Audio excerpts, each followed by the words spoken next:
Hello everyone, in this lab I investigated Kirchhoff's current law, Kirchhoff's loop rule, and the behavior of RC circuits.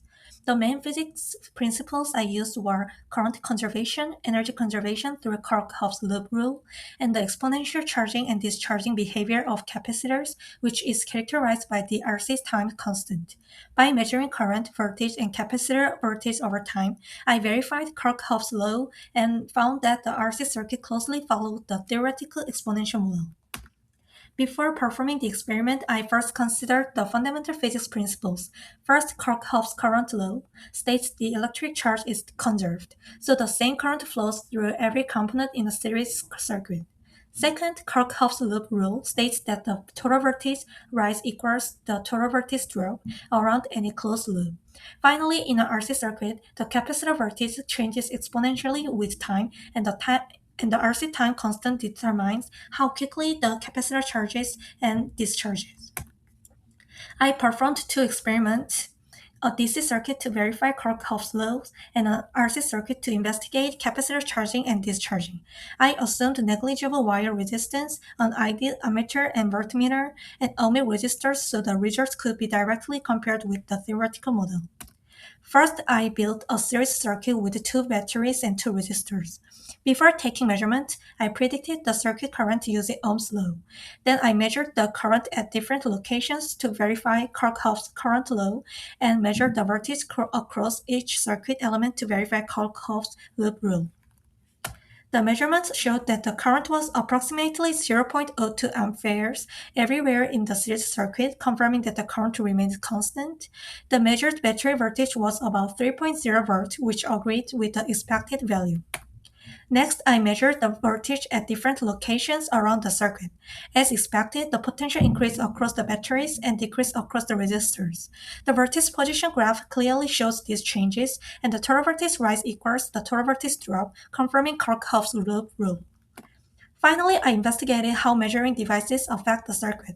When I connected the voltmeter across the 100 ohm resistor, the ammeter still reached 0.02 amperes because an ideal voltmeter has a very high internal resistance and draws almost no current. However, replacing the voltmeter with an ammeter in parallel effectively short-circuit the resistors. This reduced the total resistance, increasing the current to approximately 0.06 amperes, consistent with Ohm's law.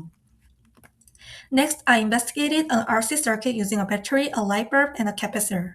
I observed how the capacitor charged and discharged, recorded the capacitor voltage over time, and then used a linearized plot of L over V naught versus time to calculate the RC time constant.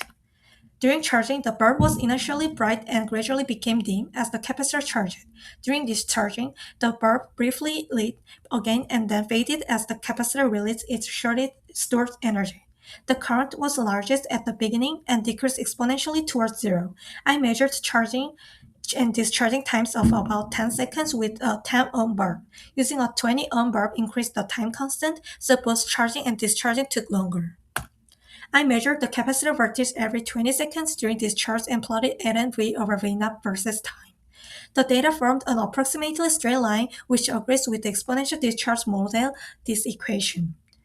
The slope of this graph equals negative 1 over RC, allowing the RC time constant to be determined experimentally. Overall, the experimental results agreed well with the theoretical circuit model. The constant current in the DC circuit verified Kirchhoff's current law, and the measured voltage changes satisfies Kirchhoff's loop rule. In the RC circuit, the approximately linear plot confirmed exponential capacitor discharge. Small differences from the ideal model were mainly caused by measurement uncertainty, time errors, and numerical rounding in the simulation. In this simulation, the ammeter was assumed to be ideal, so it has zero internal resistance and did not affect the circuit. In the real experiment, however, an ammeter has a small internal resistance. This slightly increases the total circuit resistance, causing a slightly smaller current and a small voltage drop across the meter.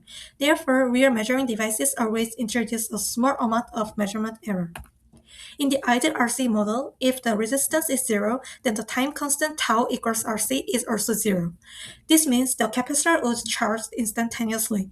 However, This cannot happen in a real circuit because batteries, wires, and capacitors all have internal resistance. This resistance limits the current, so charging always takes a finite amount of time. This demonstrates one limitation of the ideal model compared with real physical circuits. In conclusion, this lab verified Kirchhoff's loop rule, current conservation, and the exponential behavior of RC circuits. The experimental result closely matches the theoretical RC model, while small deviations can be explained by real-world effects such as internal resistance and measurement limitations. Thank you.